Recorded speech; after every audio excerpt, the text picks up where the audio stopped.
Melania is a beast mental DPS who focuses on dealing single target damage with her ultimate. She has quite a few built-in tools to generate additional Moxie, which allow her to use her ultimate more often. Additionally, she can also reduce enemy Moxie, thus stopping them from using their ultimate. In this video, I will be going through a basic overview of her kit and how to play her, how much her Portray 2 affect her, best Resonate and Psychubes, the best units you can run with her, and evaluating whether she's worth pulling for. And without further ado, let's get into the video.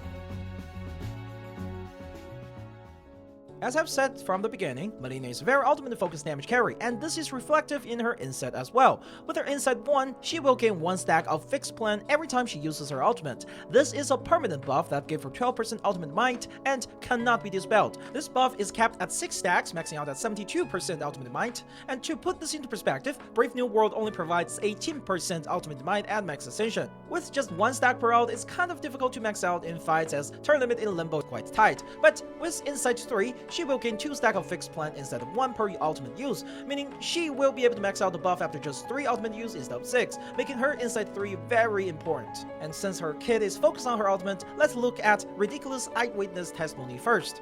It deals 650% mental damage to a single target and give her 1 stack of Thief's Master. Thief's Master is a buff that will enhance her next skill, which we will talk about in the skill section. For a single target ultimate, the damage is definitely on the higher end. And remember, at max stack of fixed plan, she will gain 72% ultimate might, making this very dangerous ultimate. This is the main damage source of Melania, especially when it's fully stacked. For the skill, her skill Silent Takedown deals moderate amount of damage on a single target. At tier 2, it reduces their Moxie by 1, and at tier 3, this also gives her 1 additional Moxie. If you have Thief's Master, you will additionally steal 1 Moxie from the enemy using this attack. This skill is quite useful in canceling enemy's ultimate, so when Melania is not in danger, you can look to use Thief's Master on this skill.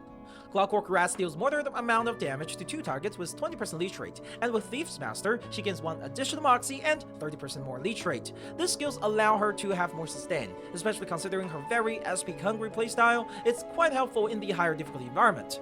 Before we move into the next section, I do want to talk about one more thing. Melania is extremely AP hungry for her rotation, and as a result, they actually made her extremely tanky. In fact, her defensive stats is comparable of a knight. While her HP is quite a bit lower, the lifesteal means her actual HP is much higher than what the stat says.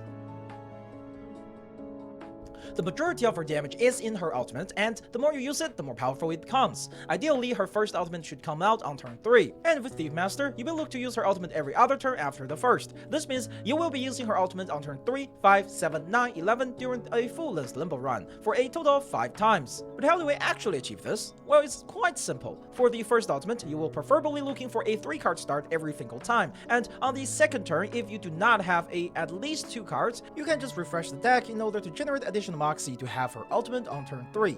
Once she uses her ultimate, she will have 1 Thief Master, which basically converts to 1 Moxie, and after that, you will need to use 4 cards of her skill to reactivate her ultimate. Sometimes this will involve refreshing, and if you ever have trouble getting enough energy to refresh, you can just move her skill around in order to generate more Moxie. This does waste some of her damage, so use this as the last resort. And if you ever get 2 of the same card in a turn, you can look to move and fuse them. This will free up 1 action slot for your support. At Portray 2, Melania will gain 1 additional Thief Master from her ultimate, but what does this actually change? Let's first look at her P0 rotation. There are technically 2 common scenarios during her 2-turn rotation between ultimates. She can either have 2 different cards or 2 of the same cards. If she has 2 different cards, she can at most generate 3 Moxies on turn by using both of them, with 1 additional Moxie generated from Thief Master. If she has 2 of the same card, she can instead generate 4 Moxies for Move, Fuse, Use, and Thief Master. With the first scenario, we will need 2 more skills from Melania next turn to get her ultimate ready, leaving 1 spot for a support skill. And for the second scenario, we will only need 1 more skill from Melania, opening up 2 spots for supports to use their skill. You can push most of the Moxie generation into the second part if you want to insert a support skill before the ultimate. And with that said, how much does having 2 Thief Master affect this rotation? Can she use more ultimate with it? For the first scenario, we're able to generate 4 Moxie instead of 3 with 2 cards. This opens up 2 support slots for the next turn. And for the second scenario, she's still capped at 4 Moxie during the turn, because with 2 Thief Master, there's no difference between fusing the skill and using them separately, and this won't allow to use her ultimate back to back even with P2. So her P2 doesn't let her use her ultimate more often. Then what was the point?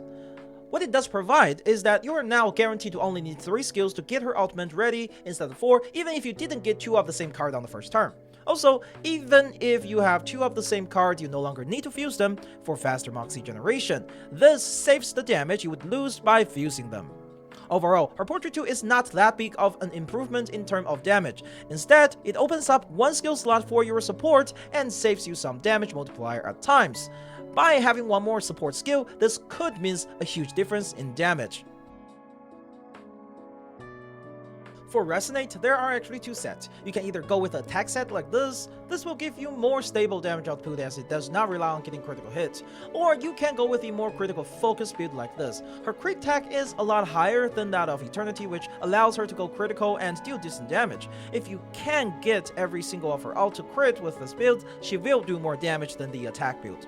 This set will be the meta set when Tooth Fairy comes out, as Tooth Fairy will be able to boost her critical chance to 100%. Her best in-slot Psychubes is none other than Luxurious Leisure. Not only does it focus on ultimate damage, it also gives her stacking damage bonus to every time she casts her ultimate, perfectly synchronizing with her playstyle. If you did not get this during the event, which you should, you can consider either Beautiful New World or Hopscotch. In my honest opinion, Beautiful New World is a much better choice here because it provides ultimate might which doesn't take ramping up like Hopscotch, allowing Melania to deal more ultimate damage even before it ramps up. And always remember, at low amplification, his Bounden duty is unironically stronger than both of them.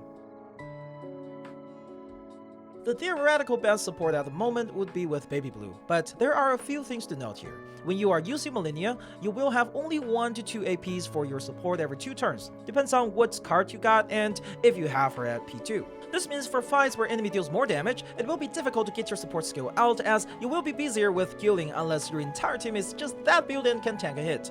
On top of that, Baby Blue is star element, which means whoever Melania have advantage against will have advantage against her. If you want her to not die too quickly, you will have to raise her level more, potentially getting her past Inside 3. Outside of Baby Blue, I think An Li, Regulus, and Pickle, which come out in the second half of patch 1.1, are all great fit for her as a sub DPS or as a support. Regulus and Pickle have special insight that encourage them to act only once per 2 turns, which is a perfect fit for Melania's rotation. An Li is also in the similar boat as she wants to act every other turn kind of for her insight. Additionally, her passive increases card level without costing action point, making her more effective with low action point.